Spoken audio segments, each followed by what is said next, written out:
কেমন আছিস বাবা? হ্যাঁ মা, ভালো। তুমি কেমন আছো? তোকে ছাড়া কি আর ভালো থাকি বল? সেই কবে তুই বাড়ি ছেড়েছিস? আজ কতদিন হলো তোকে দেখি না। মা, তোমার ছেলে মানুষ হওয়ার জন্য খারাপ মহল ছেড়েছে, তাতে কষ্ট পার কি আছে? তোমাদের তো আরও খুশি থাকার কথা। সেই যাই হোক না কেন, কিন্তু কোনো মা তার সন্তানকে এতদিন না দেখে ভালো থাকতে পারে বল? মা প্লিজ, মন খারাপ করিও না। আমি খুব তাড়াতাড়ি বাড়িতে আসবো। বাবা, খুব তাড়াতাড়ি না, কালকেই তুই বাড়িতে আয়। মা, কাল কি করে আসবে বলো? আমার ক্লাস চলছে তো। সেসব আমি জানি না, তুই কাল বাড়িতে আসবি। হ্যাঁ আম্মু প্লিজ, এমন পাগলামো করো না। আমি বললাম তো আমি কয়েকদিনের মধ্যেই বাড়ি আসবো। শহরের নামকরা মাস্তান রাফিদের যৌনাঙ্গ কেটে কে যেন ইয়েমেনের ফেয়ার লাভলি বিজ্ঞাপনের পোস্টারের মাঝ বরাবর লুটকে রেখে দিয়ে গেছে। পুরো শহরকে যেন তাক লাগিয়ে দিয়েছে এই বিষয়টা।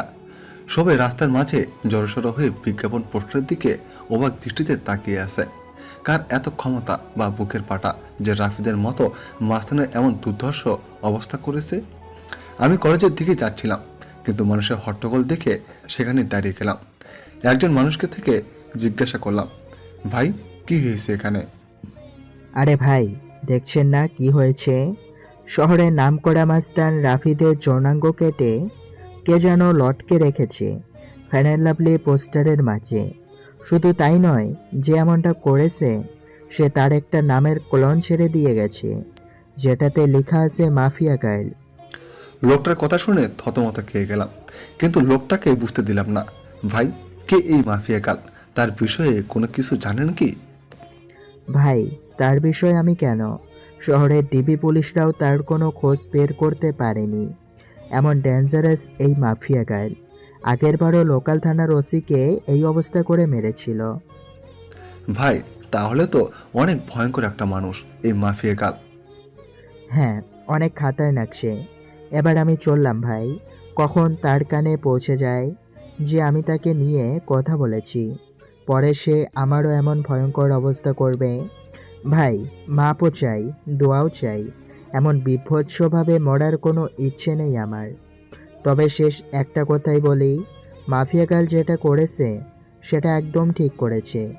কারণ এই রাফিদ অনেক অত্যাচার করেছে শহরের মানুষকে। এই জালিমের মজা বুঝিয়েছে মাফিয়া গার্ল। লোকটা চলে গেল, আমি এখনো সেখানে দাঁড়িয়ে আছি। আমার মাথায় খালি একটা জিনিস ঘুরপাক খাচ্ছে, যে এমনটা করেছে তার আসলে অনেক বড় বুকের পাটা। কে এই মাফিয়া গাল? না, এই মাফিয়া গালের সাথে আমি দেখা করব। তখনই কলেজ ফ্রেন্ড শামীম ফোন দিল। কি রে বেটা, তুই কই রে? তাড়াতাড়ি কলেজে আয়। কেন, কিছু হয়েছে নাকি রে? তুই কি রাফিদের বিষয়ে কিছু শুনিস নি? হ্যাঁ শুনেছি, আর আমি তো সেখানেই দাঁড়িয়ে আছি। বাপরে, কি করলি যে মাফিয়া গার্লের! এমন নাম করা নেতাকে সে এইভাবে খেলিয়ে দিল। আমার তো ভাবতেই অবাক লাগছে। আচ্ছা, তুই তাড়াতাড়ি কলেজে আয়। কলেজেও এসব নিয়ে তোলপাল চলছে, কারণ রাফিদ কলেজ নেতা ছিল। আচ্ছা আমি আসছি, তুই একটু দাঁড়া। ফোন রেখে দিয়ে কলেজের উদ্দেশ্যে রওনা হলাম। মাথায় এখনও মাফিয়া গালের বিষয়টা ঘুরপাক খাচ্ছে। মাফিয়া গালকে নিয়ে ভাবতে ভাবতে কলেজে চলে গেলাম। কলেজে পৌঁছাতে দেখি শামীম কলেজের গেটে দাঁড়িয়ে আছে। যাক, তুই এসেছিস, কিন্তু আজ নাকি ক্লাস হবে না রাফিদের বিষয়টার জন্য। কি এক আতঙ্ক লাগিয়ে দিল মাফিয়া গাল! হাল্লা! হ্যাঁ রে, সেই রকমের আতঙ্ক ছড়িয়ে দিয়েছে মাফিয়া গার্ড। তবে একদিকে ভালোই হয়েছে, রাফিদের মতন জানোয়ারকে সেই সাইজ করেছে। অনেক করেছিল বেটা, এবার উড়াউড়ি বন্ধ হয়ে গেছে চিরতরে। এজন্যই বলে বেশি ওরা ভালো না। হ্যাঁ, রাফিদ অনেক পাওয়ার দেখাতো কলেজে, একদম শিক্ষা দিয়ে দিয়েছে মাফিয়া গাল। আচ্ছা, বাদ দে এখন ওসব কথা, চল নদীর পাড়ে গিয়ে আড্ডা দেই। ওকে চল। তারপর দুই বন্ধু মিলে চলে গেলাম নদীর পাড়ে। সেখানে গিয়ে দুই বন্ধু বসে বসে আড্ডা মারছি। হঠাৎই নজরে পড়লো আমাদের অপোজিটে বসে থাকা একটা মেয়ের দিকে। সে ল্যাপটপ নিয়ে বসে বসে কি যেন একটা করছিল। মেয়েটাকে ঠিক মতন দেখা যাচ্ছে না, কারণ চুলের কারণে পুরো চেহারা ঢেকে আছে। তবে যতটুকু দেখা যাচ্ছে শরীরের অঙ্গ, ততটুকুতে দেখে বুঝে গেলাম যে মেয়েটার গায়ের রং হুড়ফুড়িদের মতন। এই আকাশ, তুই ওদিকে তাকিয়ে কি দেখছিস? আমি কত সময় ধরে ভগ ভগ করে চলছি। আরে দেখ না, সামনে বসে থাকা মেয়েটা দেখে কেমন মগ্ন হয়ে ল্যাপটপে কাজ করছে। আর এ তো আমাদের কলেজের রামিসা, যেখানে কলেজের টপার সবসময় পড়ালেখা নিয়ে মগ্ন হয়ে থাকে। এখনও নিশ্চয়ই ল্যাপটপে পড়ালেখা নিয়ে গবেষণা চালাচ্ছে। শামীম, তুই একটা জিনিস লক্ষ্য করেছিস? মেয়েটা, তার চুলগুলো কত লম্বা লম্বা, আর গায়ের রংটাও পুরো দুধে আলতা। হ্যাঁ, সে আমি অনেক আগে থেকে জানি, কারণ কলেজের সবাই ওর জন্য পাগল, কিন্তু সে কাউকেই পাত্তা দেয় না। সারাদিন পড়ালেখা নিয়ে পড়ে থাকে, তার কাছে এসবের কোনো টাইম নেই। কিন্তু বন্ধু, মেয়েটাকে দেখে না আমার ভিতরে কেমন ঘোটাঘুটি হচ্ছে। মনে হচ্ছে যেন মেয়েটা আমার ভবিষ্যৎ বউ হবে। সেই স্বপ্ন কোনোদিনও এই পূরণ করবে না, কারণ আমাদের মতন ছাগলের কপালে এসব মেয়ে কখনোই জুটবে না। আরে জুটবে কি জুটবে না সেসব পরে দেখা যাবে, কিন্তু এখন চল না ওর সাথে একটু কথা বলে আসি। মনটা না কেমন যেন চটফট করছে কথা বলার জন্য। আরে ভাই, তোর কি মনে হয় সে আমাদের সাথে কথা বলবে? ভাই তাও চল না প্লিজ। আচ্ছা চল। শামীমকে নিয়ে মেয়েটার কাছে চলে গেলাম। মেয়েটার সামনে গিয়ে দাঁড়িয়ে আছি ছায়ামূর্তির মতন, কিন্তু তার যেন আমাদের দিকে কোনো খেয়ালই নেই। সে তার কাজে মগ্ন হয়ে আছে। এ দেখলি, দানবের মতন দুটো মানুষের আমরা তার সামনে এসে দাঁড়িয়ে আছি, কিন্তু আমাদের দিকে কোনো খেয়ালই নেই। রামিসা এমনই, কারোর সাথে কথা বলে না।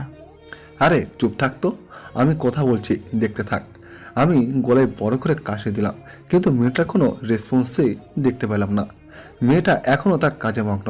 এবার সরল লজ্জা ভেঙে সোজা ডাক দিলাম, এই যে শুনছেন? মেয়েটা আমার ডাক শুনে ল্যাপটপ থেকে মাথা তুলে তাকালো। এতটা সময় মেয়েটার চেহারা দেখা যাচ্ছিল না, কিন্তু এখন সে আমাদের দিকে তাকানোর পুরো স্পষ্ট দেখা যাচ্ছে চেহারা। মেয়েটাকে দেখে পুরো শরীর ঠান্ডা হয়ে গেল আমার। ও আল্লাহ, এটা তো মেয়ে না, এটা তো পরিপালক থেকে ভুল করে নেমে আসা কোনো হুর পরি। জি বলুন। আমি মেয়েটার দিকে চোখ বড় বড় করে তাকিয়ে আছি। আমার তো পুরো দুনিয়াদারি যেন নিমিষে থমকে গেল। আমি চুপচাপ তাকিয়ে আছি মেয়েটার দিকে। তখনই সাইড থেকে শামীম ধাক্কা দিয়ে বলল, আরে আকাশ, তুই কোথায় হারিয়ে গেলি? হ্যাঁ, শামীমের কথাই হুঁশ ফিরে আসলো। না না না, আমি এখানেই আছি, কোথাও হারাইনি। না হারলে বুবার মতো ওর দিকে ডেপ করে তাকিয়ে আছিস কেন? শামীম কথা শেষ না করাতেই পাশ থেকে মেয়েটা আবার বলে উঠল, জি কিছু বলবেন কি? না না না, কিছু বলবো না, আপনাকে শুধু চেয়ে চেয়ে দেখবো। মানে বুঝলাম না। আরে মানে আপনার সাথে একটু কথা বলতে চাই। জি বলুন, বললাম তো। আপনার পাশে কি একটু বসা যাবে আগে? পাশে বসে কি করবেন? কি বলতে এসেছেন সেটা বলে প্লিজ চলে যান। আমি এখন পড়ান একটু বিজি আছি। আচ্ছা থাক, তাহলে অন্য একদিন বলবো। আচ্ছা। মেয়েটা আবার ল্যাপটপে মাথা কুঁচে দিল, আর আমি বোকার মতো সেখানে ঠায় দাঁড়িয়ে আছি। আমার যেন ভ্রমেই কাটছে না। মেয়েটাকে দেখার পর থেকে পুরোপুরি মাতাল হয়ে গেছি আমি। এ আকাশ, চল আবার। না, আমি যাব না, তুই যা। মানে কি আকাশ, এখানে দাঁড়িয়ে দাঁড়িয়ে কি করবি শুনি? মেয়েটাকে তাকে তাকে দেখবো। আকাশ, তোর মাথা কি খারাপ টারাপ হয়ে গেল নাকি? এসব কি আবোল তাবোল বলছিস? হ্যাঁ, হ্যাঁ হয়তো হয়ে গেছে। ও আল্লাহ, কোন পাগলের পাল্লায় পড়লাম আমি? আচ্ছা শামীম, একটা কথা বলি। হ্যাঁ বল। আমার না মেয়েটাকে কোলে উঠিয়ে নিয়ে কাজে বসে দৌড় দিতে মন চাচ্ছে, ইচ্ছে করছে এখনই বউ বানিয়ে ফেলি মেয়েটাকে। একটা টাটিয়ে লাগিয়ে দেবো তোর গালে, বেটা ফাজিল। চল তুই এখান থেকে। শামীম, এমনটা না করলেও পারতিস, আর একটু দেখতে দিলে কি হতো মেয়েটাকে। একদম চুপ তুই। কী সব পাগলাম শুরু করছি আকাশ? মাথার তার কি ছিঁড়ে গেছে নাকি তোর? হ্যাঁ, দেখ বেটা, তুই আমার মনের দুঃখ বুঝলি না। থাক তুই, আমি বাসায় গেলাম। শামীমকে ফেলে রেখে সেখান থেকে সোজা বাসায় চলে আসলাম। বাসায় এসে ব্যাগ রেখে ওয়াশরুমে চলে গেলাম। একটু পর ওয়াশরুম থেকে বের হয়ে না খেয়ে সোজা শুয়ে পড়লাম। মেয়েটাকে দেখার পর থেকে যেন খাওয়া দাওয়ার সমস্ত রুচি উঠে গেছে আমার। বিছানায় শুয়ে শুয়ে মেয়েটার কথা ভাবতে লাগলাম। মেয়েটাকে নিয়ে ভাবতে ভাবতে কখন যে ঘুমিয়ে গেছি হ্যাঁ আল্লাহ জানায়। এক ঘুমে রাত হয়ে যায়, তাও ঘুম ভাঙেনি আমার। শামীম ফোন দিয়ে ঘুম ভাঙিয়েছে। আকাশ তুই কি করছিস রে? আরে ঘুমাচ্ছি। হ্যাঁ, এমনটাই করবি। এদিকে দুনিয়াদারি পুরো ধ্বংস হয়ে যাচ্ছে, আর তুই পড়ে পড়ে ঘুমাচ্ছিস বেটা বলদ। আরে কি হয়েছে? তাড়াতাড়ি ইউটিউব ওপেন কর। একটা চ্যানেল থেকে মাফিয়া গার্ল লাইভে এসেছে, আমি তোকে লিঙ্ক দিয়ে দিচ্ছি। কি? তাড়াতাড়ি লাফ দিয়ে বিছানা ছেড়ে উঠে পড়লাম। তারপর ফোনের ডাটা অন করে সামনে দেওয়ার লিঙ্কটা থেকে ইউটিউবে প্রবেশ করলাম।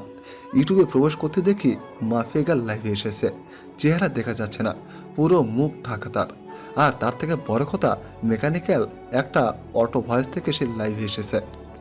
দেখুন, সবার উদ্দেশ্য করেই বলছি, আমাকে ধরা তো দূরের কথা, সেসব কিছু নিয়ে চিন্তা করলেও ঘাড় থেকে মস্তক আলাদা করে দিব আমি। আর আজকে লাইভে আসার উদ্দেশ্য হলো নেতা আফিদের ব্যাপারে কিচ্ছু জানানোর আছে আপনাদের।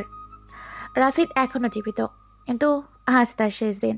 আবার আগামীকাল শহরে যে কোনো এক স্থানে রাফিদের লাশ আমি ফেলে যাব। তার লাশ উদ্ধার করে নিয়ে যাবার অনুরোধ রইল ডিবি পুলিশের কাছে। আর সর্বশেষ আমি আবারও বলছি, মাফিয়া গালের সন্ধান কেউ করতে যাবেন না, তাহলে কিন্তু রক্তের বন্যা বয়ে যাবে দেশে। তারপর ধুম করে লাইভ কেটে দিল। মাফিয়া গালের সাহস দেখে শুধু অবাক হচ্ছে। না, মাফিয়া গালকে যে করে হোক আমি খুঁজে বের করব। মাফিয়া গালের এই লাইভ মিনিটের মধ্যেই পুরো দেশে ভাইরাল হয়ে গেল। এক লাইভে যেন পুরো আতঙ্ক ছড়িয়ে গেল মানুষের মনে। সবার মুখে মুখে মাফিয়া গাল আর মাফিয়া গাল। কে এই মাফিয়া গাল? সবার একটাই প্রশ্ন। একটু পর চ্যানেল আর লাইভটা কেটে দিল মাফিয়া গাল। পুরো সব কিছুই সে ভ্যানিশ করে দিয়েছে। পুরোপুরি উধাও হয়ে গেল সমস্ত কিছু। কিন্তু সবার মুখে মুখেই মাফিয়া গালের নাম ছড়িয়ে গেছে। ফেসবুক, টুইটার, যেখানেই যাই সেখানে মাফিয়া গাল নিয়ে পোস্ট। বাপ রে বাপ, এটা কি মেয়ে নাকি মানুষরূপী কোনো চিতাবাঘ? আল্লাহ ভালো জানে। এসব নিয়ে ভাবতে ভাবতে আরও কিছু সময় চলে গেল। না, এসব নিয়ে এখন আর ভাবা চলবে না। আগে গিয়ে কিছু খেয়ে নেই। বিছানা ছেড়ে উঠে পড়লাম। তারপর হাত মুখে পানির ছিটা দিয়ে এসে কিছু খেয়ে নিয়ে আবারও ঘুমিয়ে পড়লাম। সকালবেলা ঘুম ভাঙলো ফোনের আওয়াজে। কে যেন কিছু একটা মেল করেছে। ঘুমের ঘুরে ফোনটা হাতে নিয়ে মেলটা ওপেন করলাম। দেখলাম একটা ভয়েস মেল। ভয়েসটা প্লে করলাম। প্লে করতে আমার পুরো হুঁশ উড়ে গেল। আমি এক লাফ দিয়ে সোজা বিছানা ছেড়ে দাঁড়িয়ে গেলাম। মাফিয়া গেলের সেই ভয়ঙ্কর আওয়াজে কেউ আমায় মেল করেছে। হ্যাঁ বৎস, আমার অস্তিত্ব তলাশ করতে যেও না। আমার অস্তিত্ব তলাশ করতে গেলে নিজের অস্তিত্বই যে হারিয়ে ফেলবে। ভয়েসটা শুনে ততমত খেয়ে গেলাম। এটা কি করে সম্ভব? মাফিয়া গাল আমায় ভয়েস মেল করেছে। শুধু তাই নয়, আমি মাফিয়া গালের তালাশ করেছি সেটা সে জানলো কি করে? বাপ রে বাপ, কি ডেঞ্জারাস মেয়ে রে বাবা! আমায় মেল করে শাসায়। মাথায় তো কিছুই কাজ করছে না ভয়েসটা শোনার পর থেকে। কিন্তু আমি তো থেমে থাকবো না। আমি মাফিয়া গালের খোঁজ বের করেই ছাড়বো, সে যত বড় মাফিয়া হোক না কেন। আমি আকাশও কম না। চুপসে আছি বলে আমাকে ভয় পেতে হবে এমন কোনো কিছুই নয়। মাফিয়া গালও জানে না যে আমি কত বড় খেলোয়াড়। যেদিন আমি খেলতে নেমে যাব সেদিন এমন মাফিয়া গাল পথে পথে হোঁচট খেয়ে মরবে। এসব নিয়ে চিন্তা ভাবনা করছি, তখনই দেয়ালের ঘড়িটা 9টা অ্যালার্ম বেজে উঠল।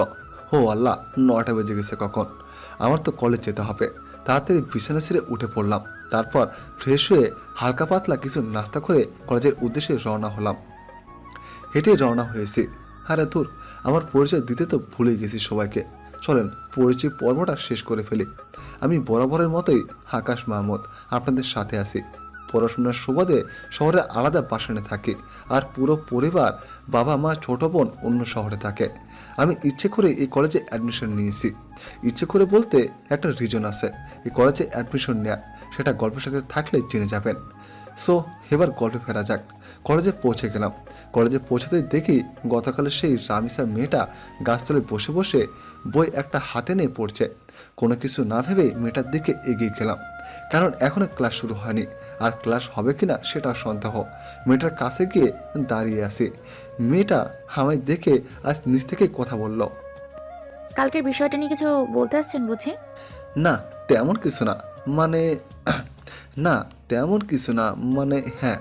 মেয়েটার এমন ধরা কথা শুনে কি বলবো, সবটাই গুলিয়ে গেছে। তো বলুন। আচ্ছা, আপনার সাথে কি ফ্রেন্ডশিপ করে যাবে? না, ফ্রেন্ডশিপ করা যাবে না, কারণ আমি কোনো ছেলের সাথেই চলাফেরা করি না। প্লিজ না করেন না, আমি কিন্তু একদম বাজে ছেলে না। তাও আমি পারবো না। তবে হ্যাঁ, লেখাপড়া নিয়ে টুকটাক কথা বলার প্রয়োজন হলে বলতে পারেন। আচ্ছা ঠিক আছে। কিন্তু আপনাকে তো কলেজে নতুন মনে হচ্ছে। হ্যাঁ আমি নতুন, 1 মাস আগে অ্যাডমিশন নিয়েছি এই কলেজে, অন্য কলেজ থেকে ট্রান্সফার হয়ে। তবে রেগুলার হয়েছে 1 সপ্তাহ হবে। কোন ইয়ারে অ্যাডমিশন নিয়েছেন? সেকেন্ড ইয়ারে। আপনি? ও, আপনি তাহলে আমার সেম ক্লাস। তার মানে আপনিও সেকেন্ড ইয়ারে পড়েন? হ্যাঁ। আচ্ছা, এখন আমি একটু বিজি পড়া নিয়ে, আপনার সাথে পরে কথা হবে কেমন? আচ্ছা ঠিক আছে, সে না হয় পরেই কথা বলবো, কিন্তু একটা কথা, আমরা যেহেতু একই ইয়ারে, তাহলে তুমি করে বলা যায়? আমি আপনি ডেকেই মজা পাই। আচ্ছা ঠিক আছে, যেমনটা আপনার মর্জি। সেখান থেকে চলে আসলাম। বাপরে বাপ, কি মেয়ে, ভাই দিচ্ছে না। আমার মনে জলে আগুন। আর সে বাজায় সাফের বিন। তবে সমস্যা নেই, তোমায় তো আমি নিজের করে ছাড়বো। তোমায় নিজের মনে ফিক্সড করে নিয়েছি, বিয়ে করলে তোমায় করব। সেখান থেকে আসতে না আসতেই শামীম কলেজের গেট দিয়ে প্রবেশ করলো। কি রে, তুই কখন এলি? এই তো একটু আগে। আচ্ছা চল ক্যান্টিনের দিকে যাই।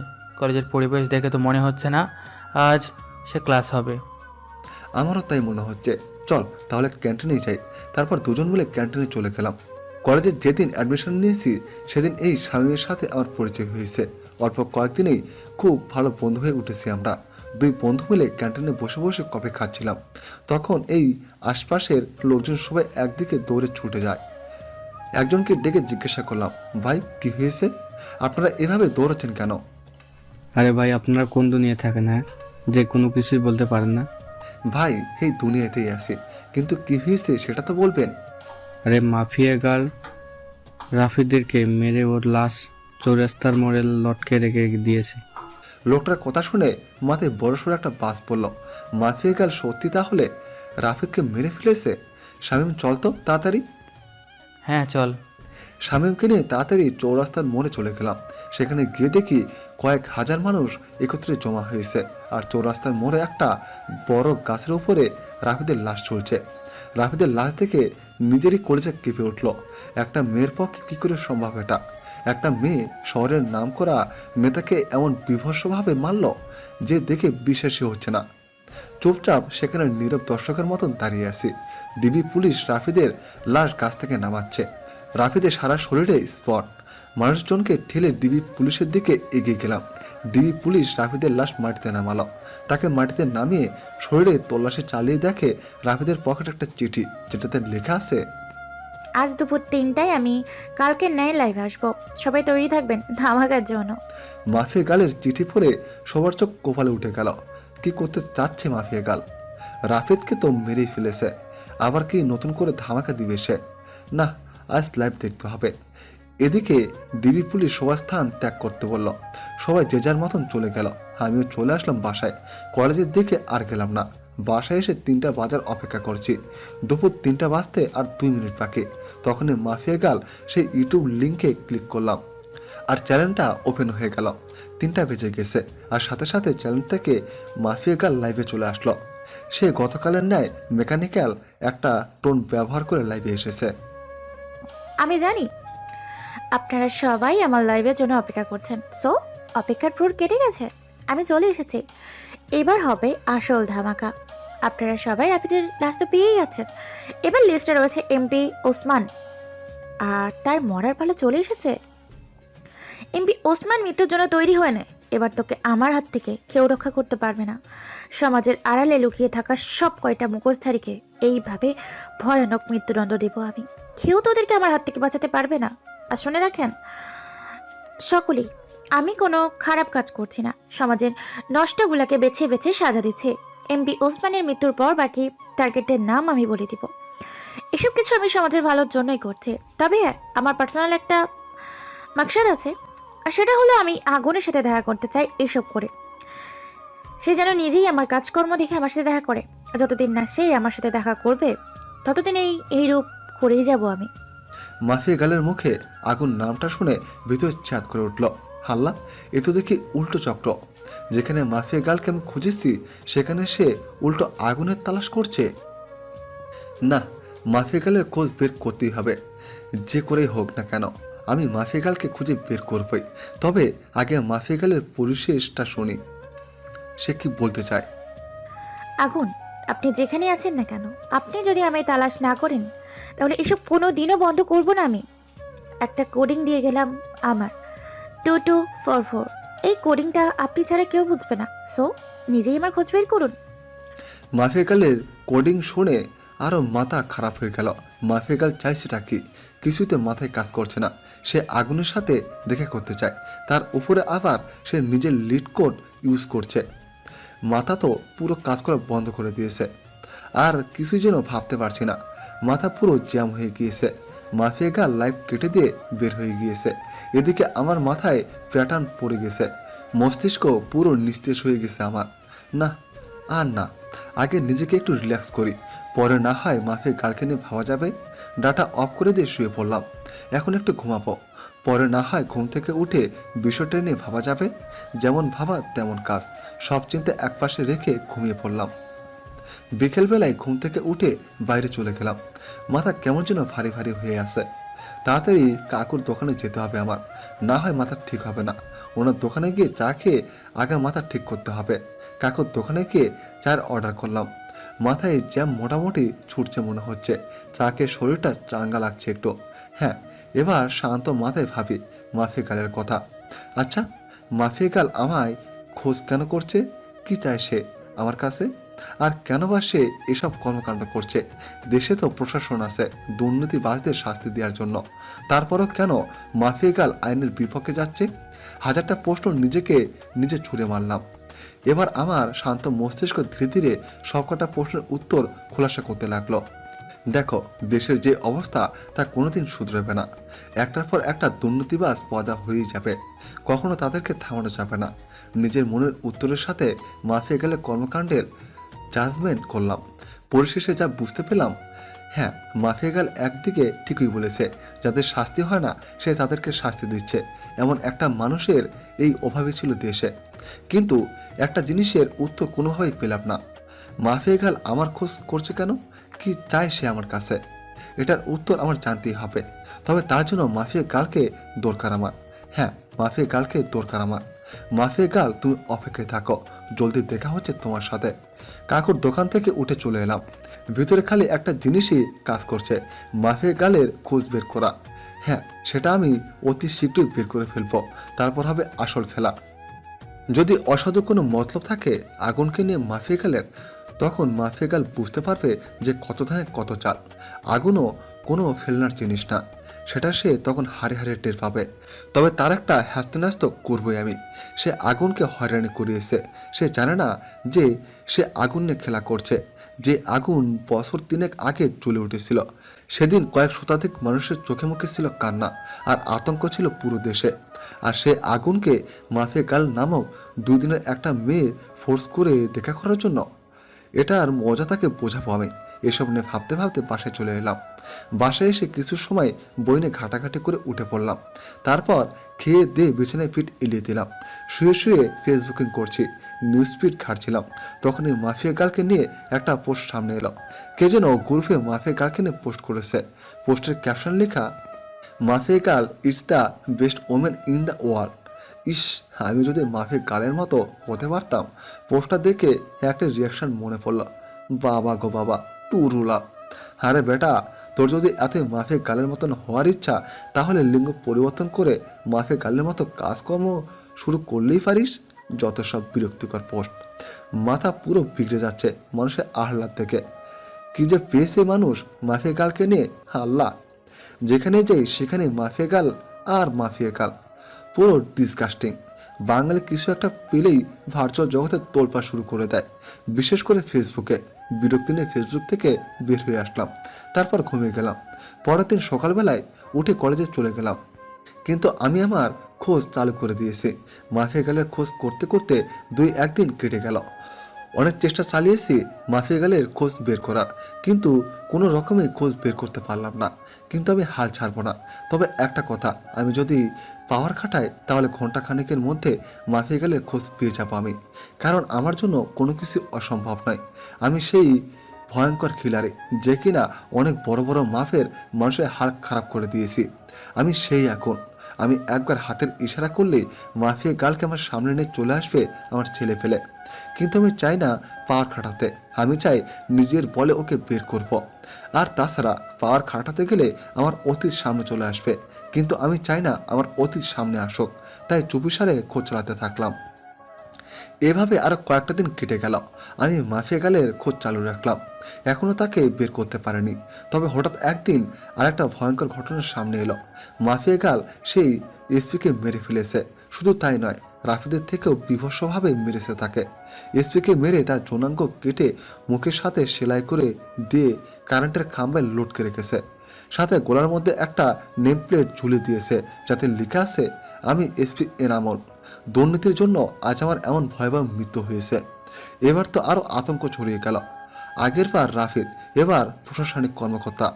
এমন কর্মকাণ্ড করে মাফিয়া গাল এবার আরও ভাইরাল হয়ে গেল দেশে। এদিকে আমার মাথায় তো বাস পড়ার মতন অবস্থা। না, এবার আর চুপ থাকবো না। মাফিয়া গালকে এবার টেনে হিস্টে বের করে আনবো আড়াল থেকে। আমি এসব নিয়ে ভাবছিলাম, তখনই শামীমের ফোন। কে রে, তুই কই রে? চৌরাস্তার মোড়। কেন? রামেশে তোর খোঁজ করছে, তাড়াতাড়ি কলেজে আয়। হঠাৎ রামেশা আমার খোঁজ করলো কেন?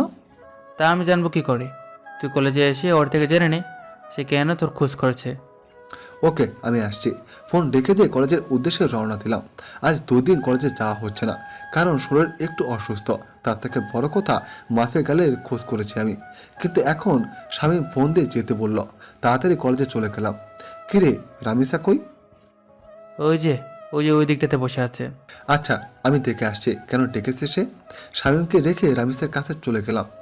এই যে, কেন খোঁজ করেছো আমার? কেন, আপনি জানেন না? আমি জানবো কি করে যে তুমি আমার কেন খোঁজ করেছো? আমাকে একটা অ্যাসাইনমেন্ট দেখিয়ে দিতে বলেছিলেন, মনে নেই? সেটা আমি করে এনেছি বাসা থেকে। হো মাই গড, রামিসা, সরি। আমি আসলে সত্যি ভুলে গিয়েছিলাম জিনিসটা। পাঠকরা হয়তো ভাবছেন যে তাকে আমি কখন অ্যাসাইনমেন্ট দেখিয়ে দিতে বলেছি, আর তার সাথে আমার কথা হলো কি করে। আসলে হলো যে সে আমায় যখন বলেছে পড়াশোনার বিষয় নিয়ে চাইলে বন্ধুত্ব করতে পারে, তারপর তার সাথে আমি সেরূপই বন্ধুত্ব করি। কারণ কোনো কিছু হতে হলে তার সাথে আগে মিশতে হবে আমাকে। তাই আমি পড়াশোনার বাহানা দিয়ে তার সাথে মিশেছি। অনেক কষ্ট হয়েছে তার সাথে মিশতে। শুরুতেই তো রাজি হয়নি, পরে পড়াশোনায় বুঝিয়ে নেওয়ার বাহানা করে মিশেছি। এই যে, কি হলো, চুপ হয়ে গেলেন যে? আরে না, তেমন কিছু না। আচ্ছা, নেন খাতাটা, এটার মধ্যে আমি করে দিয়েছি। অনেক অনেক ধন্যবাদ রামিসা। তারপর রামিসার হাত থেকে খাতাটা নিলাম, কিন্তু হঠাৎ চোখ গেল তার হাতের আঙ্গুলের দিকে। আঙ্গুলের পাশে একটা সামান্য করে কালো দাগ, যে দাগটা আমি মোটামুটি পরিচিত। কার হাতে যেন দেখেছি আমি এমন কালো দাগ। দেমাকে প্রেসার দিলাম, তখনই মনে পড়ল মাফিয়া গাল যখন লাইভে এসেছিল তখন তার হাতেও এমন একটা কালো দাগ ছিল। যদিও তার চেহারা কালো কাপড়ের ঢাকা ছিল, কিন্তু আঙ্গুলের পাশের কালো দাগটা স্পষ্ট দেখা গিয়েছিল। মাথা পুরো চক্কর দিয়ে উঠল জিনিসটা ভাবতে। তার মানে কি এই রামিসে সে মাফিয়া গাল? ভিতরে ভিতরে কৌতূহল কাজ করছে একটা। না, কৌতূহল আর পুষে রাখা যাবে না। সোজা রামিসাকে জিজ্ঞেস করলাম, রামিসা, তোমার হাতে ওটা কিসের দাগ? রামিসা আমার কথা শুনে থতমত খেয়ে যায়। কোথায়, কিসের দাগ? হাতের আঙ্গুলের পাশে একটা কালো দাগ দেখলাম, আমি সেটার কথা বলছি। আমার কথা শুনে রামিসা কেমন যেন ঘাবড়ে গেল। না না, ওটা কিছু না, এমনি চোট লেগেছিল ছোট থাকতে আমার, তখনই এই আঙুলের পাশে কালো স্পটটা পড়েছে। ও, কিন্তু দাগটা না আমার বেশ পরিচিত। আরে কি বলছেন এসব? হ্যাঁ, আমার হাত স্পষ্ট আপনার পরিচিত হবে কেন? আপনার কি মাথা গেছে নাকি? হ্যাঁ, না, মাথা যায়নি। আচ্ছা থাক, বাদ দাও এখন এসব কথা। এখন ওঠা যাক, কারণ অ্যাসাইনমেন্ট করে দিয়েছ, সেটা বাসায় গিয়ে খাতে উঠাতে হবে। আচ্ছা ঠিক আছে, আপনি যান, আমি আরো কিছু সময় এখানে বসে পড়বো। আচ্ছা, তারপর সেখান থেকে চলে এলাম, কিন্তু মনের ভিতরে কেমন যেন একটা খটকা লাগছে। মাফিয়া গালের হাতে যেমন কালো দাগ, ঠিক তেমন কালো দাগ রামিসের হাতে। এটা কি করে সম্ভব? আর তাছাড়া রামিসের সাথে কথা বলার সময় লক্ষ্য করেছি সে কেমন যেন ঘাবড়েছিল। সে যদি সত্যি মাফিয়া গাল না হয় তাহলে ঘাবড়েছিল কেন? দূর, মাথায় কিছুই কাজ করছে না। না, এসব নিয়ে আর ভাবতে পারছি না। এবার আড়াল থেকেই মাফিয়া গালের তালাশ করব। এসব নিয়ে ভাবতে ভাবতে হাঁটছিলাম, তখনই শামীম ডাক দিল। সে আমার জন্য গেটের সামনে দাঁড়িয়ে অপেক্ষা করছিল। কি রে, কেন ডেকেছে রামেশ তোকে? আরে, অ্যাসাইনমেন্ট করার কাজে সাহায্য চেয়েছিলাম, সে সেটা বাসা থেকে করে এনেছে আমার জন্য, সেটাই দিতে ডেকেছিল। ও ভালো, কিন্তু আকাশ, আমার না একটা জিনিস খটকা লাগে। মেয়েটা কেমন যেন অদ্ভুত, কেমন সারাদিন পড়ালেখা নিয়ে ডুবে থাকে, কারোর সাথে তেমন মিশিয়ে না, সবসময় একা একা থাকে। কিন্তু এটার রিজন কি? এটার পেছনে হয়তো বড় কোনো রহস্য লুকিয়ে আছে। কারণ দেখ, যারা সবসময় চুপচাপ থাকে তারা কিন্তু পরবর্তীতে গিয়ে ক্রিমিনাল বের হয়। হ্যাঁ, আমারও খটকা লাগে জিনিসটা নিয়ে, তবে আমরা পজিটিভভাবে নিলেই পারি। হয়তোবা সে জীবনে অনেক বড় ধাক্কা খেয়েছে, তাই এমন নিশ্চুপ হয়ে গেছে। হ্যাঁ, হতেই পারে। আচ্ছা, ছাড় এখন এসব কথা, চল বাসার দিকে রওনা দিই। ওকে চল। স্বামীর সাথে কথা বলে বাসায় চলে গেলাম। সে তার বাসায় গিয়েছে আর আমি আমার বাসায়। বাসায় এসে ফ্রেশ হয়ে খেয়ে নিলাম। হোটেলের বয় এসে খাবার রেখে দিয়ে চলে গেছে। খেয়ে দিয়ে বিছানায় গা এলিয়ে দিলাম। ফোনটা হাতে নিয়ে ডাটা অন করলাম, ফেসবুকিং করবো একটু। কিন্তু অবাক কাণ্ডটা তখনই ঘটল যখন আমি ফেসবুক অ্যাপসটাতে প্রবেশ করলাম। আমার ফেসবুক অ্যাকাউন্ট অন্য কেউ কন্ট্রোলে নিয়ে নিয়েছে। তবে আমি ফেসবুকে প্রবেশ করলাম ইজিলিভাবে। আমার অ্যাকাউন্ট অন্য কারো কন্ট্রোলে, সেটা শিওর হলাম মেসেঞ্জারে দেখে। আমার নিজের ইনবক্সে অটোমেটিক মেসেজ আসছে। কিরে, অনেক উড়াউড়ি করছিস মনে হয়। মানে বুঝলাম না, আপনি কে? আর আমার আইডি কেন হ্যাক করেছেন? আমি কে সেটা আমার কথা শুনেই বুঝে যাবে। আর আইডি হ্যাক করছি তোর 12টা বাজাতে। মানে আমি আপনার কি ক্ষতি করেছি যে আপনি আমার 12টা বাজাতে আমার আইডি হ্যাক করেছেন? তুই আমার পিছু কেন লেগেছিস? কি মনে করিস তুই নিজেকে লক খুঁজে বের করে ফেলবি? এত সহজ সব কিছু? কথা শুনে বুঝতে বাকি নাই যে মাফিয়া গাল আমার অ্যাকাউন্ট হ্যাক করে নিজের আয়ত্তে নিয়ে নিয়েছে। তাড়াতাড়ি সেটিংসে চলে গেলাম। সেখানে গিয়ে ইনফরমেশান চেক করে দেখি আমার সমস্ত কিছু মাফিয়া গাল পরিবর্তন করে ফেলেছে। নাম্বার, জিমেইল সব কিছু পরিবর্তন করে নিজের মেল বসিয়ে দিয়েছে। আরে সেটিংসে গিয়ে কোনো লাভ নেই, সব কিছু আমার আয়ত্তে। তোর অ্যাকাউন্ট পুরোপুরিভাবে হ্যাক করে নিয়েছি আমি। তাহলে আমি আইডিতে প্রবেশ করলাম কি করে?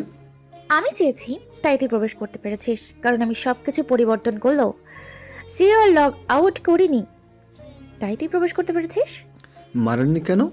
কারণ আমি চেয়েছিলাম তোর সাথে কথা বলবো, তাই তোর আইডিয়া আয়ত্তে নিয়ে তোর নিজের ইনবক্সে তোর সাথে কথা বলছে। এত উড়া ভালো না, মাথায় রাখবেন। যে পাখির ডানা বেশি বড় হয়ে যায় সে পাখির উঠতে সমস্যা হয়।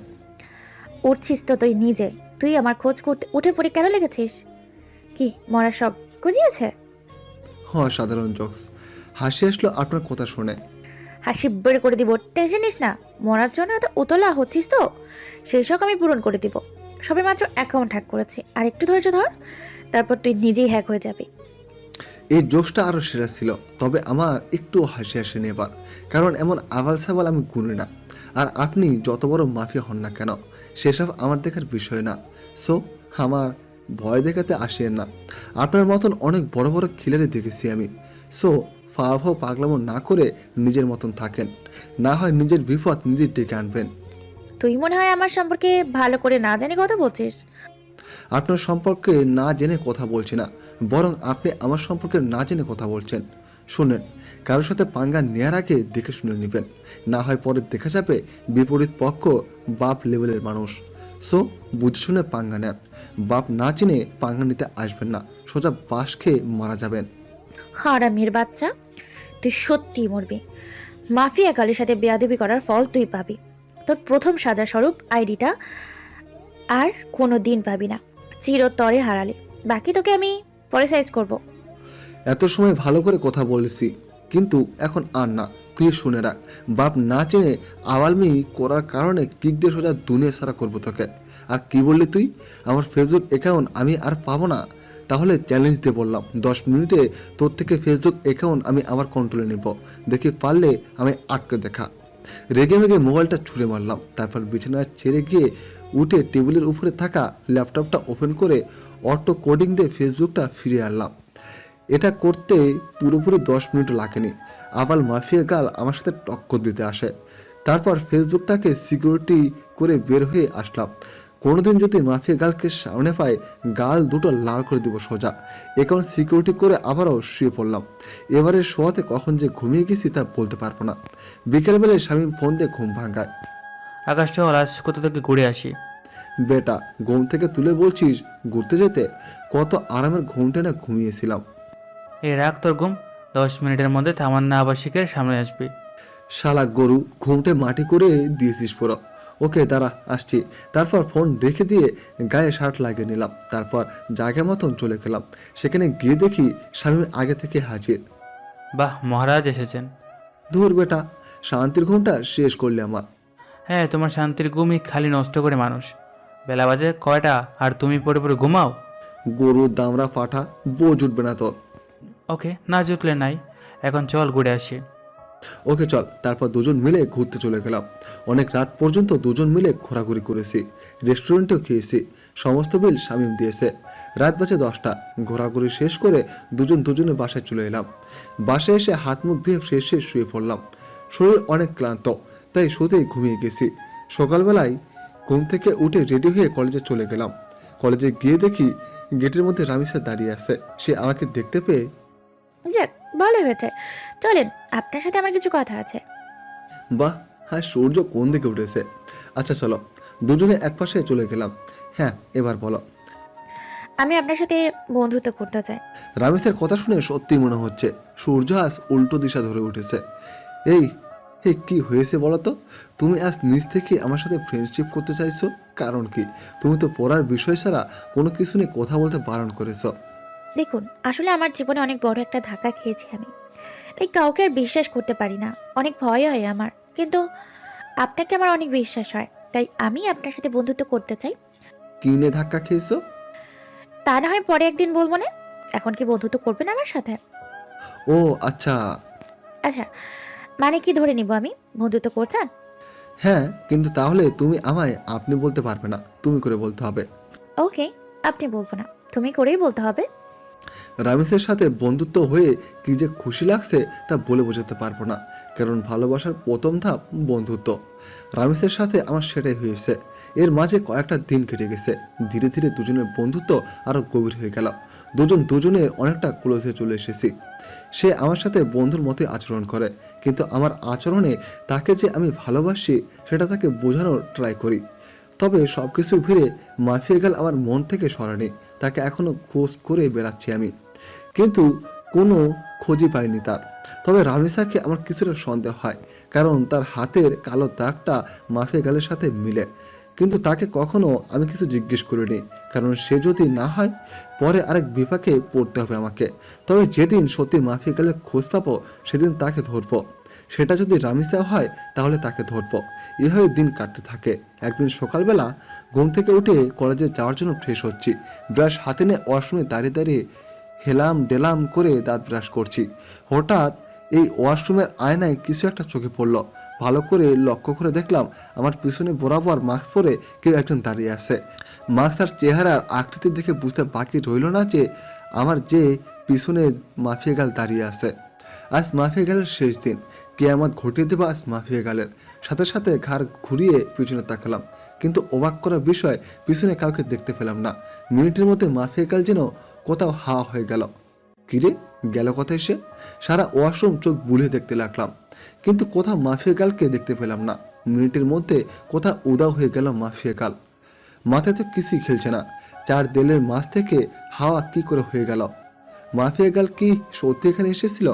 না, আমি চোখে ধাঁধা দেখেছি। নিজেকে চিমটে কেটে দেখলাম, না, সত্যি তো এখানে কেউ নেই। তার মানে আমি ধাঁধা খেয়েছি। উফ আল্লাহ, এ মাফিয়া গালকে যে আমি কি করব তা আমি নিজেও জানি না। খালি সময়ের অপেক্ষায় আছি, সময়টা হোক একবার। তারপর তাড়াতাড়ি ফ্রেশ হয়ে বের হয়ে এলাম ওয়াশরুম থেকে। তারপর নাস্তা করে কলেজের উদ্দেশ্যে রওনা হলাম। কলেজে পৌঁছে রামেশের সাথে ক্লাসে চলে গেলাম। শামীম আজ কেন জানি কলেজে আসেনি। আমি আর রামেশা ক্লাস শেষ করে আড্ডা দিতে বসলাম একটা নির্জন জায়গায়। আচ্ছা আকাশ, তোমায় একটা কথা বলি আমি। হ্যাঁ বলো। আচ্ছা, কোনো দিন যদি আমার সম্পর্কে এমন কোনো কিছু তুমি শোনো যেটা তুমি কোনোদিন আমার থেকে এক্সপেক্ট করোনি, তখন? মানে কি, বুঝলাম না। আরে তেমন কিছু না, এমনিই বললাম। বলো যে তখন তোমার রিয়াকশন কেমন হবে? অবাক করা কোনো কিছু শুনলে তো অবাকই হব, কিন্তু কি শুনবো সেটা তো বলো। আরে বললাম তো তেমন কিছু না, এমনি মনে হলো কথাটা মনের মধ্যে, তাই জিজ্ঞেস করলাম। রামিসা, তোমায় হ্যাঁ একটা কথা বলি প্লিজ। আমার থেকে কখনো কোনো কথা লুকিও না তুমি, কারণ তুমি জানো না যে তোমার জন্য আমার মনে কতটুকু জায়গা রয়েছে। না, লুকাবো কেন? আচ্ছা রামিসা, আর একটা কথা, আমি চাই তুমি আমার সাথে সারা জীবন থাকো। সারা জীবন কি করে থাকবো? আজ না হয় একই সাথে পড়ি, দেখে এতটা মিল মেহব্বত, কিন্তু একদিন না একদিন তো ছেড়ে যেতেই হবে। রামেশের কথা শুনে কলিজাটা মোচড় মেরে উঠল। আমি যেন কথাটা শোনার জন্য প্রস্তুত ছিলাম না। না, যত যাই হোক, রামিসা আমায় ছেড়ে যেতে পারে না। আমি আমার জীবনের বিনিময়ে হলেও তাকে আটকে রাখবো আমার কাছে। খপ করে রামিসার হাত চেপে ধরলাম। এই আকাশ, কি করছো কি? রামিসা, না, তুমি আমায় ছেড়ে কখনো কোথাও যাবে না। আমি তোমায় কোথাও যেতে দেব না। যেদিন তোমায় প্রথম দেখি সেদিনই ভালোবেসে ফেলি তোমায়। প্লিজ, তুমি আমায় ছেড়ে কোথাও যাবে না। এই আকাশ, তোমার কি মাথা মুখ খারাপ হয়ে গেল নাকি? হ্যাঁ, কিছু বলতে বকতেছো? না, আমার মাথা খারাপ হয়নি। Ramisa, I love you. আমি তুমি সত্যি অনেক বেশি ভালোবাসি। আকাশ, তোমার সত্যি মাথা খারাপ হয়ে গেছে। তুমি আমার ব্যাপারে কোনো কিছুই জানো না, তা না জেনেই পাগলামো করছো। যখন সবটা জানবে তখন তুমি আমার চেহারাও দেখতে চাইবে না। না, আমি এত কিছু শুনতে চাই না। আমি বেশ তোমাকে চাই, আর কিছু দেখার সময় নেই আমার। আকাশ, আমায় তুমি ক্ষমা করো, আমি তোমাকে ভালোবাসতে পারবো না। তবে হ্যাঁ, তোমার ব্যাপার নিয়ে ভেবে দেখবো। যদি মন থেকে কোনো সাড়া পাই তাহলে হ্যাঁ করবো তোমাকে। কিন্তু আমার মনে হয় না আমার মন হ্যাঁ বলবে, কারণ আমার জীবনের অনেক বড় একটা মাকসাদ আছে। আমার ফোকাস শুধু সেটা নিয়ে। এর মধ্যে নতুন করে প্রেম ভালোবাসা জন্ম নিবে না কখনো। রামিসা, কী সব মাকসাদের কথা বলছো? কিন্তু আমি তো তাকে চাই, শুধুই তাকে চাই। না, আমি রামিসাকে নিজের করেই ছাড়ব, সেটা যে কোনো কিছুর বিনিময়ে হোক। দরকার হয় আমার পুরনো রূপ ধারণ করব, তাও আমি রামিসাকে নিজের করে ছাড়ব। রামিসা, তোমার যত সময় লাগে তুমি নাও, তা প্লিজ, আমার তোমাকে চাই।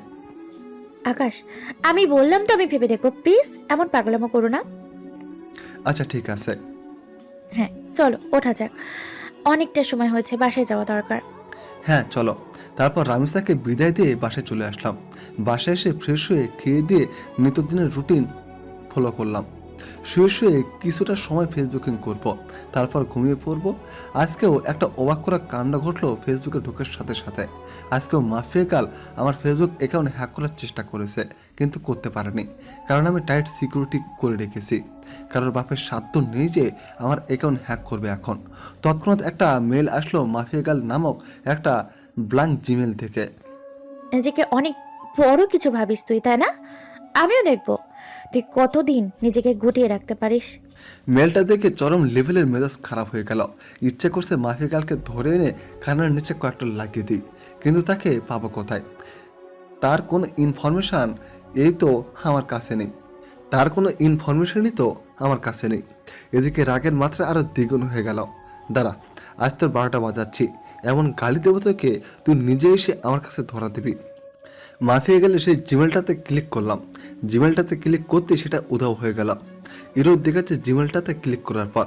আমার বুঝতে বাকি নেই যে সে আমায় ব্ল্যাঙ্ক জিমেল থেকে মেল করেছে, যেটা মিনিট কয়েকের মধ্যে ইরোর হয়ে যায়। এটা দেখে আরও রাগ উঠে গেল। এবার আর নিজেকে কন্ট্রোল করে রাখতে পারলাম না, সাথে সাথে নিলয়কে ফোন দিলাম। হ্যাঁ ভাই, বলেন। কাল সকালের আগে মাফিয়া গেলে ডিটেলস এনে দিবি আমায়। ভাই, এই কাজটা আমার দ্বারাই হবে কিনা জানি না, তবে আমি আমার সবটা দিয়ে ট্রাই করব। পারিসনি, আমি এই শব্দটা শুনতে চাই না। আমার মাফিয়া গেলে ডিটেলস চাই, ওর রক্ত চুষবো আমি। তারপর ফোন রেখে দিলাম। মাফিয়া গাল এবার পালিয়ে যাবে কোথায় সেটা আমিও দেখব। তারপর সারা শরীর ভরা রাগ নিয়ে ঘুমিয়ে পড়লাম। বিকেলবেলায় ঘুম থেকে উঠে ফ্রেশ হয়ে কাকুর দোকানে চলে এলাম।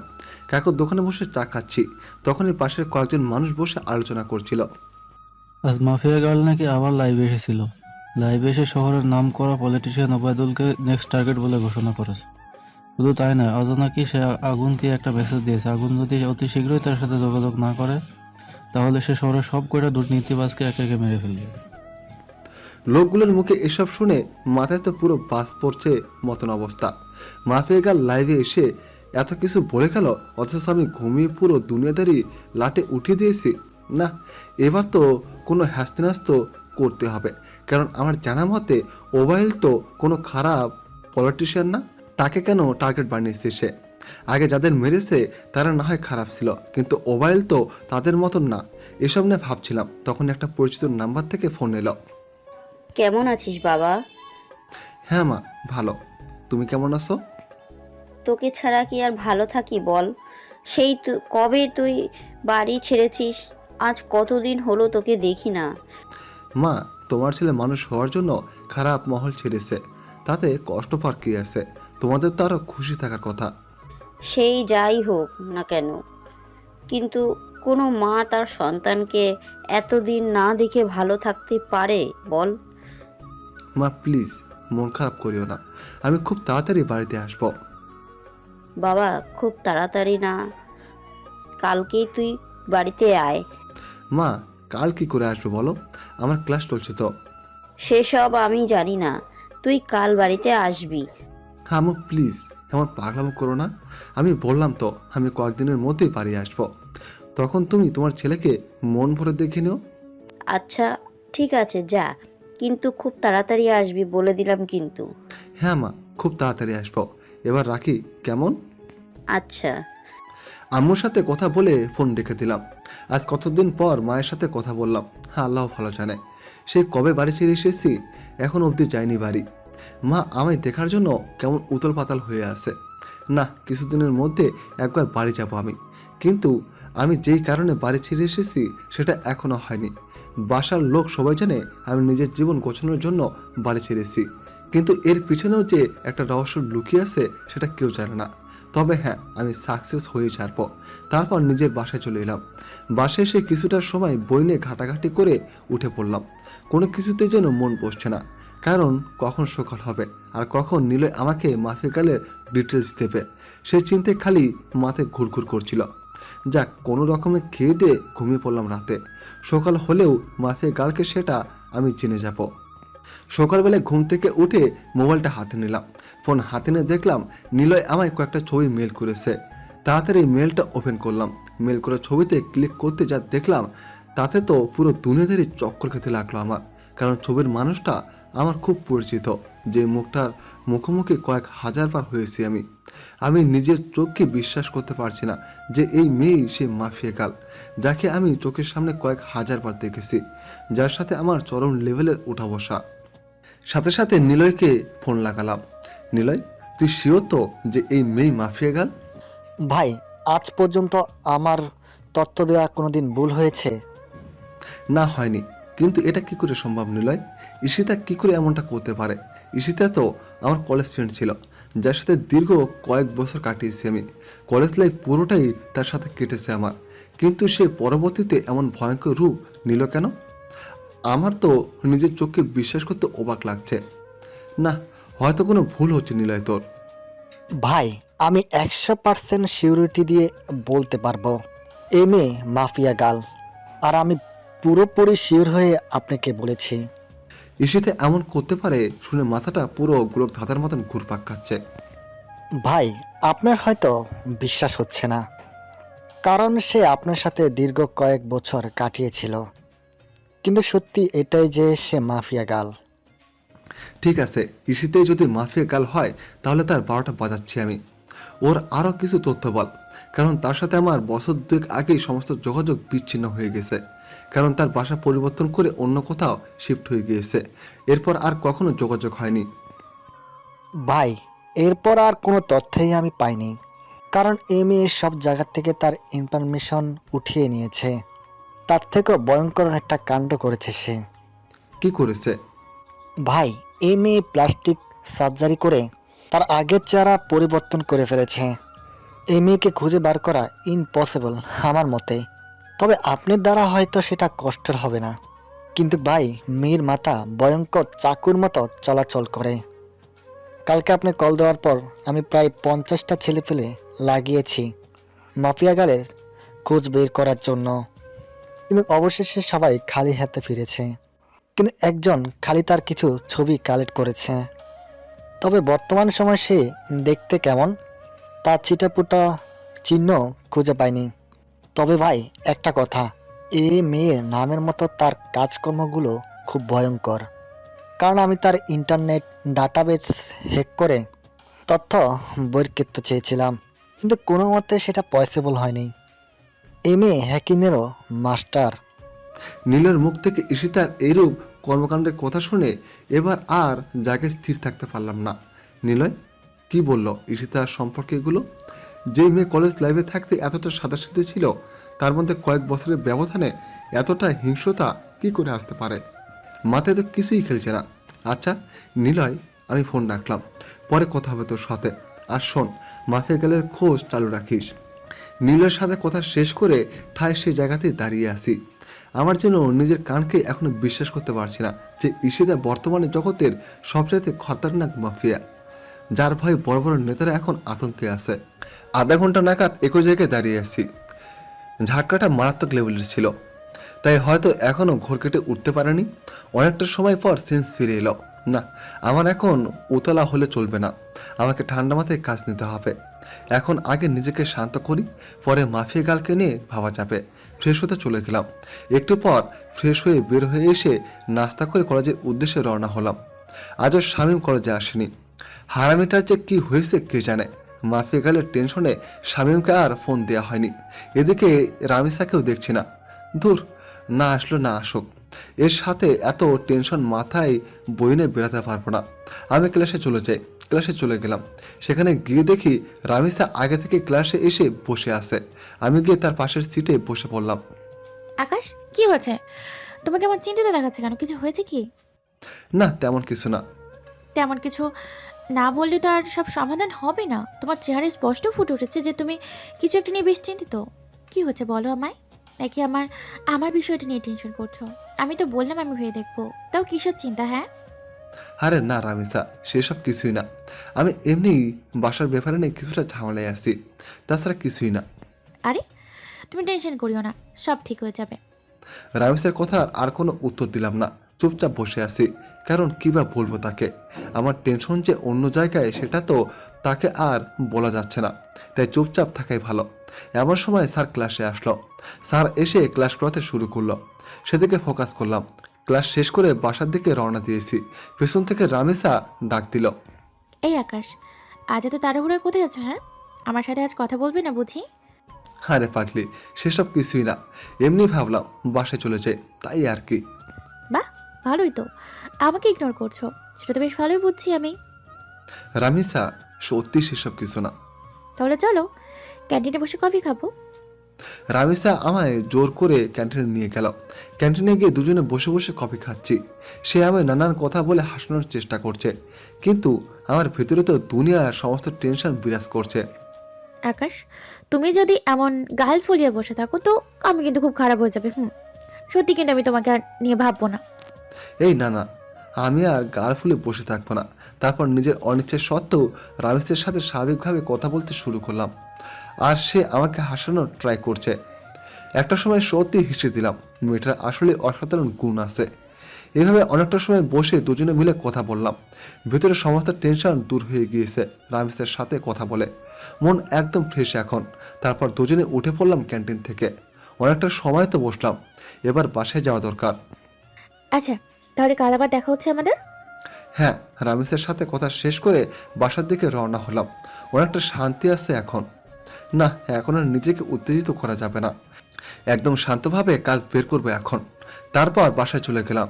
বাসায় গিয়ে শান্ত মাথায় মাফিয়া গালে তালাশ করতে লাগলাম, কিন্তু ফলস্বরূপ কোনো কিছুই পেলাম না। বরাবরের মতোই জিরো আসলো ফল। তাও নিজেকে সামনে রাখলাম। আমি খোঁজ চালিয়ে যাব মাফিয়া গালের। এভাবেই কেটে গেল আরও কয়েকটা দিন। একদিন দুপুরবেলায় খেয়ে দিয়ে শুয়ে শুয়ে টিভিতে খবর দেখছিলাম। তখনই আরেকটা ভয়ঙ্কর নিউজ দেখতে পেলাম। মাফিয়া গাল আরেকটা হেডলাইন রটিয়ে দিয়েছে। সে পলিটিশিয়ান ওবায়দুলের খেল খতম করে দিয়েছে। সে পলিটিশিয়ান ওবায়দুলকে মেরে তার লাশ বাস ডোকার উপরে ঝুলিয়ে রেখেছে। এই ঘটনার পর প্রশাসন পুরোপুরি ফায়ার হয়ে গেছে মাফিয়া গালের উপরে। দেশের মানুষ সবাই জানে যে মাফিয়া গাল 2 নম্বর মানুষদের খেল খতম করেছে, কিন্তু তারপরও প্রশাসন তো আর চুপ থাকতে পারে না। কারণ সাজা দেওয়ার হলে দেশের প্রশাসন দেবে। দেশে আইন কানুন বলতে অনেক কিছু রয়েছে, কেউ তো আর তার ঊর্ধ্বে যেতে পারে না। প্রশাসন পুরো হাত পা বেঁধে নেমেছে মাফিয়া গালকে খোঁজার জন্য। এবার হয়তো একটা হ্যাস্তেনাস্ত করে ছাড়বে প্রশাসন, কিন্তু আমিও তো হাল ছাড়ার মানুষ না। প্রশাসন মাফিয়া গালকে খুঁজে বের করার আগে আমি তাকে খুঁজে বের করব, কারণ আমার তাকে আগে চাই। তাড়াতাড়ি নীলয়কে ফোন দিলাম আবার। সে হয়তো কোনো ক্লু দিতে পারবে আমায়। এতদিন হয়তো কিছু হলেও হাতে লেগেছে তার। ভাই, দুঃখিত, আমি এখনো কোনো মাফিয়া গালের খোঁজ পাইনি, আর আমার মনেও হয় না আমি তার কোনো খোঁজ বের করতে পারবো। আচ্ছা ঠিক আছে, তাও তুই খোঁজ চাইলে রাখ। তারপর ফোন রেখে দিলাম। এবার সত্যি মনে হচ্ছে আমার মাঠঘাট বেঁধে নামতে হবে, কারণ এরপর আর অপেক্ষা করলে প্রশাসনের হাতে মাফিয়া গাল ধরা পড়বে। কারণ মাফিয়া গাল যতই যাই করুক না কেন, সে একটা ভুল কাজ করেছে তার কোড দিয়ে। এটা দিয়ে মাফিয়া গালের সন্ধান বের হওয়ার 30% সম্ভাবনা রয়েছে। আমিও হয়তো চেষ্টা করলে বের করতে পারবো, কিন্তু আমার কাছে বর্তমানে অমন ভালো স্পিড ইন্টারনেট নাই। সো আমি আমার চাকুওয়ালা মাথা চালাবো। শান্ত মাথায় ভাবতে থাকলাম শুরু থেকে সব কিছু, আমার খোঁজ কত দূর গিয়েছে সবটাই। আবার পুনরায় ভাবতে লাগলাম যে মাফিয়া গালের খোঁজ করায় কোনো দিকে কমতি রেখেছে কিনা, বা কোনো কিছু আমার থেকে ছুটছে কিনা। তখন মাথায় আসলো রামেশের কথা। তাকে তো শুরুতে আমার একটু সন্দেহ হয়েছিল, কিন্তু এরপর তাকে আর ঘেটে দেখিনি। না, এবার রামেশাকে নিয়ে রিসার্চ করব, কিন্তু কোথা থেকে শুরু করব ভেবে পাচ্ছি না। এর মধ্যে মাফিয়া গাল আবারও লাইভে আসার ডেট দিল। হ্যাঁ, পেয়েছি। এবার মাফিয়া গালের লাইভ করার সময় আমি রামেশের সাথে থাকবো। সে যদি মাফিয়া গাল হয় তাহলে তো তখন সে লাইভ করতে পারবে না, বা আমার সাথে সেই সময় থাকতে বাহানাতে কাঁপে। তখন সেটা দেখে বুঝে নেব। পরের দিন মাফিয়া গাল আগের টাইমের ন্যায় ঠিক 3টে লাইভে আসবে বলেছে। এদিকে আমি রামেশকে ফোন দিয়ে বলেছি যে সে যেন আগামীকাল দুপুর 3টায় আমার সাথে দেখা করে। একটা জরুরি কাজ আছে তার সাথে আমার, তাকে বিশেষ কিছু বলার আছে আমার। সে সরাসরি না করে দেয়। না, কাল দুপুর 3টায় আমার একটা বিশেষ কাজ আছে, তখন তোমার সাথে কোনোভাবেই আমি দেখা করতে পারবো না। রামিস তার কথা শুনে খটকা লাগলো মনের ভিতরে। তার মানে কি আমার ধারণাই ঠিক? রামিসের সেই ক্রিমিনাল যাকে পুরো দেশের প্রশাসন মিলে বাতি লাগিয়ে করছে। ও মাই গড, মাফিয়া গাল এতদিন আমার চোখের সামনে ছদ্মবেশ নিয়ে ঘুরেছে, অথচ আমি তাকে চিনতে পারিনি। না, এবার একটা হ্যাস্ত করতেই হবে। এবার রামেশাকে ধরার পালা এসে গেছে। মাফিয়া গাল এবার পালাবে কোথায়, এসব নিয়ে ভাবছিলাম। ঠিক তখনই রামেশা আমাকে আবার ফোন দিয়ে বড়সড় একটা শক খেয়ে দেয়। আচ্ছা ঠিক আছে আকাশ, আমরা কাল বিকাল 3টে বাজে দেখা করব। তবে হয়তো আমার কলেজে আসা হবে না, কাল বাসে কিছু কাজকর্ম বাকি আছে। রামেশের কথা শুনে থতমত খেয়ে গেলাম। একটু আগে সে বলল কোনোভাবেই কাল 3টায় দেখা করা সম্ভব না, আবার এখন বলছে কাল 3টায় দেখা করবে। এদিকে আমি রামেশাকে নিয়ে কত কিছু ভেবে বসলাম। তাহলে কি রামেশা মাফিয়া গাল না? ও আল্লাহ, মাথা পুরো জ্যাম খেয়ে গেছে। মাফিয়া গাল যদি কাল 3টের সময় লাইভ করে আর এদিকে রামেশা আমার সাথে থাকে, তাহলে তো রামেশা মাফিয়া গাল না। আমার সন্দেহটা তাহলে পুরোপুরি ভুল হবে। না, আর ভাবতে পারছি না আমি কী সব ঘটছে আমার সাথে। একটা সূত্র ধরে 2 কদম এগিয়ে যাচ্ছি, কিন্তু পরবর্তীতে নিরাশ হয়ে 4 কদম পিছিয়ে চলে আসছি। মাথা পুরো আগুনের মতন গরম হয়ে আছে। ফোন বালিশের পাশে রেখে ঘুমিয়ে পড়লাম। বিকেলবেলা ঘুম থেকে উঠে হাঁটতে বের হলাম। বের হওয়ার আগে বেশ কয়েকবার শামীমকে ফোন দিয়েছি, কিন্তু সে রিসিভ করেনি। কাকুর দোকানে বসে চা খাচ্ছিলাম, তখনই শামীম ফোন দিল। কি রে, ফোন দিয়েছিলে মনে হয়? হ্যাঁ, দিয়েছিলাম। আচ্ছা, তোর কি হয়েছে বলতো? আজ কতদিন হয়ে গেল তুই ক্লাসে আসছিস না, তার উপর কোনো খবর সবর নাই। আরে বাসায় একটা সমস্যা হয়েছে ছোটো বোনকে নিয়ে, তাই কিছুদিন কলেজে আসেনি। সমস্যা কেটে উঠতে হয়তো আর কয়েকটা দিন লাগবে, তারপর কলেজে আসবো। ও আচ্ছা আচ্ছা, থাক তাহলে। তুই আগে সমস্যার সমাধান কর, পরে না হয় কলেজে আসিস। ওকে বন্ধু। শামীমের সাথে কথা বলে ফোন রেখে দিলাম। তারপর কাকুর দোকান থেকে উঠে বাসায় চলে আসলাম। অপেক্ষায় আছি কালকের দিনের। কোনো মতে আজকের দিনটা পার করে দিলাম। পরের দিন কলেজে চলে গেলাম। রামিসা আজ ক্লাসে আসবে না, তারও নাকি বাসায় কি কাজ বাকি আছে, তাই আজ আমার একাই কাটাতে হবে কলেজে। কোনোভাবে কলেজ টাইম শেষ করে বাসায় চলে এলাম। তারপর বাসায় এসে ফ্রেশ হয়ে খেয়ে দিয়ে রামিসাকে ফোন দিলাম। হ্যাঁ, কোথায় দেখা করবে বলো? কলেজ মাঠে আসো। আমি বাসা থেকে বের হয়ে সেখানে আসছি। ওকে। আমি শার্ট পরে কলেজ মাঠে চলে গেলাম। সেখানে গিয়ে ঘাসের উপরে বসে আছি। 3টা বাজতে আর 5 মিনিট বাকি। এমন সময় রামিসাও চলে আসলো। আচ্ছা বলো তো, হঠাৎ আমার সাথে এমন জরুরি কথা বলবে যার কারণে আজ এই অসময়ে এখানে আসতে বললে? বলবো, একটু ওয়েট করো।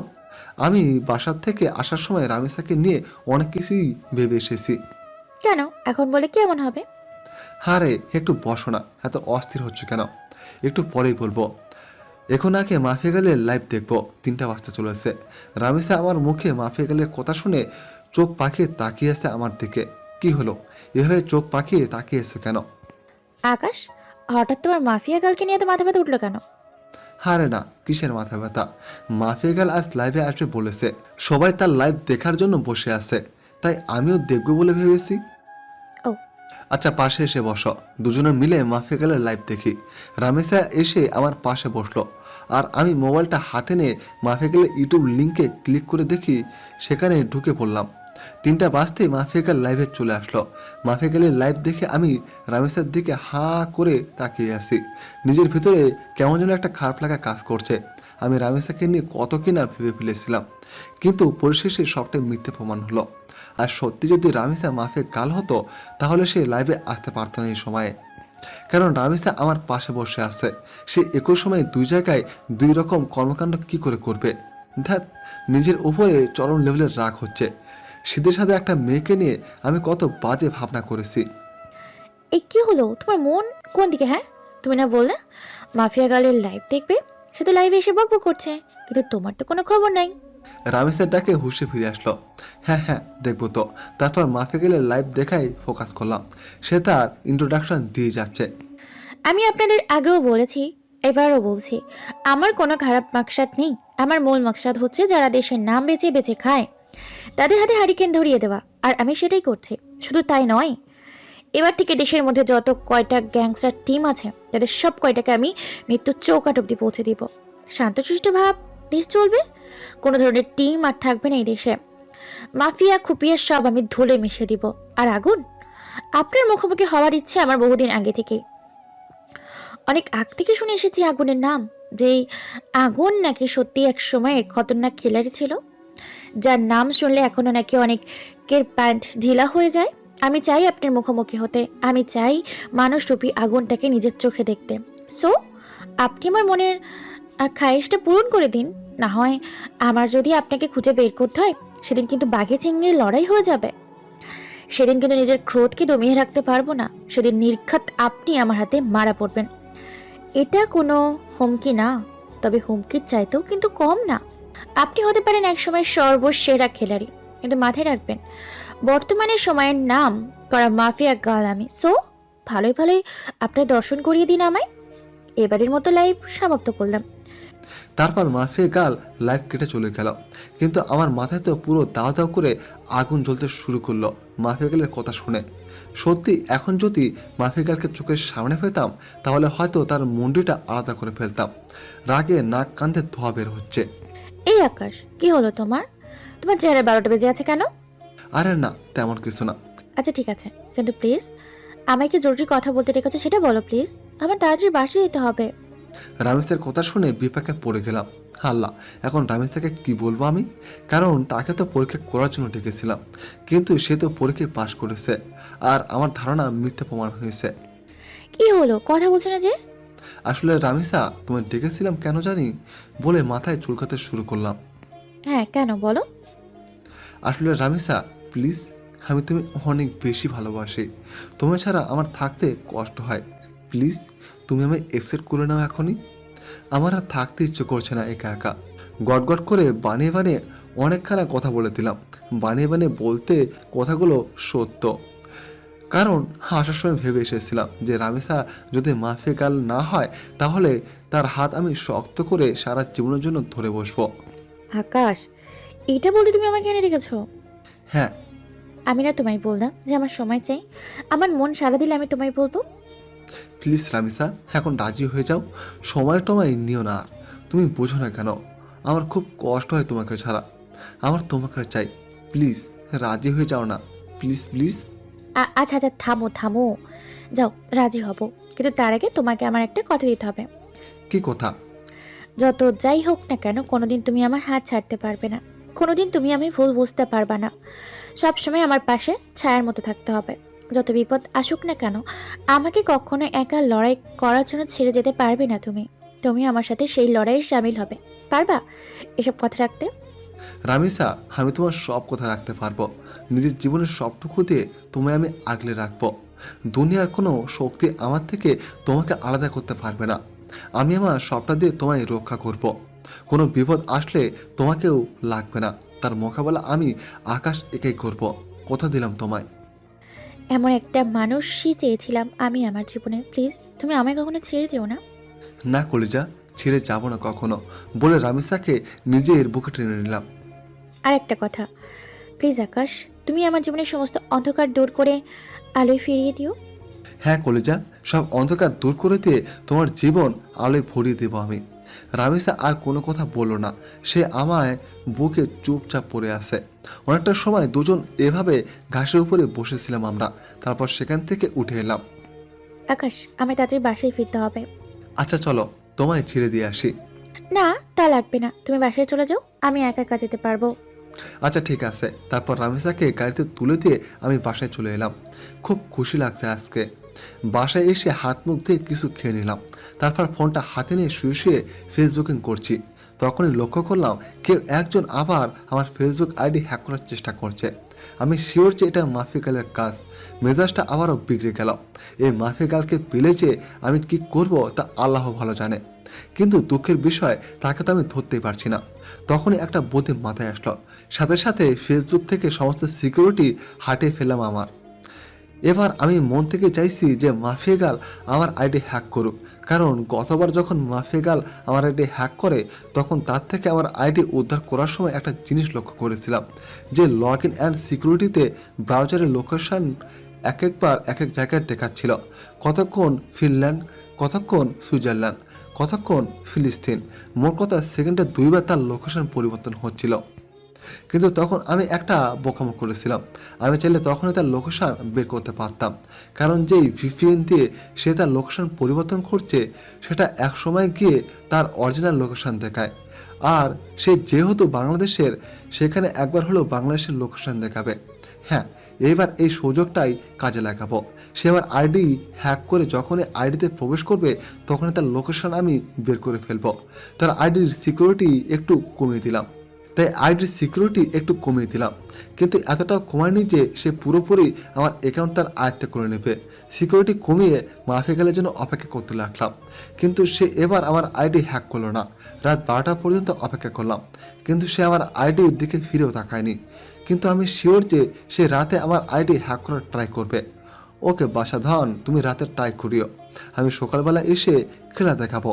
এখন ঘুমাতে চললাম, তারপর মোবাইল বালিশের পাশে রেখে ঘুমিয়ে পড়লাম। সকালবেলা ঘুম থেকে উঠে মোবাইল হাতে নিয়ে দেখি মাফিয়াগাল আমার আইডি হ্যাক করে নিয়েছে। এবার পালাবি কোথায় মাফিয়াগাল? এবার খেলা দেখাবো তোকে। অনেক কষ্টের বিনিময়ে মাছ জালে আটকা পড়েছে, এবার আর ছাড়াছাড়ি নাই। ছাই দিয়ে হলেও তাকে ধরবে এবার আমি। পাগলের সাথে পাগলামি না করলে তার চাল বোঝা যায় না, আর আমিও সেটা করেছি। এই জন্যই বাবা তোমার জন্য স্পেশালি একটা গান বানিয়েছে, যে বাবা তোমার তরবারের সব পাগলের খেলা। তাড়াতাড়ি করে লোকেশন চেক করলাম, যেমনটা ভেবেছিলাম ঠিক তেমনটাই হয়েছে। লোকেশন 25 সেকেন্ডে 2 বার করে কান্ট্রি পরিবর্তন করেছে।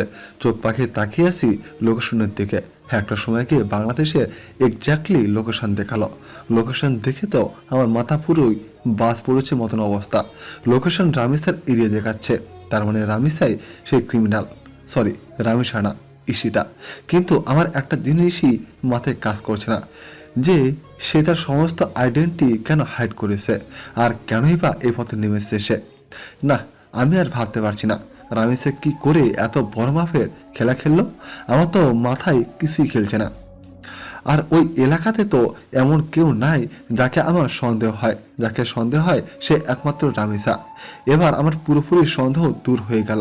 99% শিওর হয়ে গেলাম রামিসে সে মাফিয়াগাল। এবার খালি রামিসার মুখ থেকে শোনা বাকি। তাড়াতাড়ি উঠে ফ্রেশ হয়ে নাস্তা করে সেই লোকেশনে চলে গেলাম। আজ হয়তো আর কলেজে যাওয়া হবে না। সেখানে গিয়ে চিরুনির তল্লাশি চালালাম। ঠিক তখনই রামিসা আমায় ফোন দিল।